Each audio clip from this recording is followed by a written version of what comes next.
is translated into German, is translated into French, and the story of the Didache then goes off and becomes the story that we're still telling today.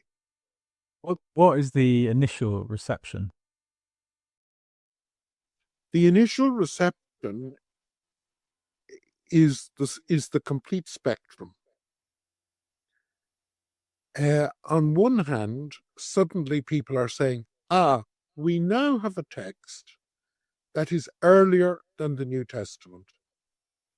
And because it's earlier than the New Testament, we can actually use it to create the working environment of the early churches.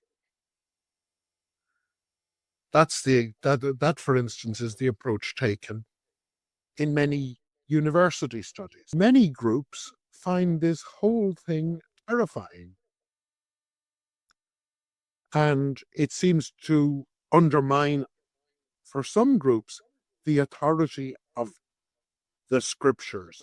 In other words, the New Testament must be the first thing. Therefore, this must be ancillary to it. Another is church groups. Some of them say, here is something without the structures that we have said is absolutely essential. So, for instance, Roman Catholic groups saw it without any reference to a priest, and they saw what they reckoned must be a Eucharist, but without any reference to the Last Supper. So they immediately said, this must be a later problematic document. And so, for instance, they invented a theory that there was a Eucharist and there was a community meal. There was no evidence for such a distinction. That's purely thought up to try and isolate the evidence of the Didache. Another is to say it recommends fasting.